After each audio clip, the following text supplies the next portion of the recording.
The Order is an action-adventure game. I mean, it's one man's journey to find out who he really is. Galahad is kind of the anchor. Through him, basically, you find out not only about the IP, but his journey basically defines who he's going to be at the end of the game. Yes, it's a very big leap because we worked on characters that, you know, that were so defined that it's hard to change them. We wanted the canvas to be the Galahad, and for everything around him, the characters around him, the events around him, the world around him, to be the paint that paints that canvas that Galahad is. The story to me is just really wonderful. It's super exciting. I think people are going to be surprised by just how engaging this game is going to be, you know, in terms of investing in the characters. Like I said, it's just a part. Not saying that the story makes or breaks a game, but if it's good, it really helps immerse the players. Particularly, I mean, this game is, you know, it's a story-driven, single-player, third-person action game. If we don't keep the player really engaged and wanting to see what happens,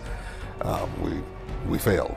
The game itself is a mix of all these moments that basically take you on a ride between adventure, suspense, and horror that builds a little bit of a new taste, you know, in what a game could be. 1886 happens, of course, in 1886 after the Industrial Revolution. Humanity has been fighting this war that's been going on for more than a millennia against half-breeds, and that is kind of where the Round Table comes into play. They come into play because they want to find a way to stop this war. There is a lot of backstory. The reason why actually there is a lot of backstory is because we need to make sense of it. We don't necessarily have to tell people a lot about it, but what they need to know is that we are trying to make sure that logically this is right. I love this setting. I love this alternate history and the way in which the technology is plausible enough that you almost think, you know, did they have that in the 1800s? I guess not, but, you know, they could have had it. So is the year 1886 and that setting in London, is that central to the IP, do you think? The year itself, yes, because what is happening actually in 1886 is kind of a sequence of events that gives humanity the advantage in that war, and that advantage is the Industrial Revolution. In our world, the Industrial Revolution comes as a reaction to the war. They've harnessed a lot of the power that they've gotten from this technology, and now they've taken the advantage over the half-breeds. So the odds of seeing the Order 1986 is right out? I wouldn't say no. Okay. I would say no, because the thing is that there is a very common thread to every single story that I've written thus far and every idea that have gone into the IP, and it's not set in a very specific timeline. It's the struggle that's more important than the year. So the struggle is something that always will exist because just like in our real world, struggles never end. They just change. Sometimes we lose track of the stuff that we're doing because we look at it so much, and it's always wonderful when we get somebody else to take a look and they go, you know, wow. People didn't believe that your trailer was in-game. Yeah, no, it was totally in-game.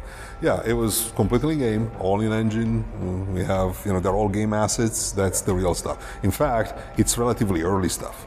Our goal is to exceed that visual quality in the game. I think once people get to experience this level of just immersion and richness and the amount of dynamics and simulation that is going to really elevate the gameplay, or at least immersion, I think people are really going to never be able to go back to previous generation, because whenever there is a jump in generation, you know, people go, I mean, these games are great already, you know, it's not going to be that much of a difference. I think it's going to be a huge difference.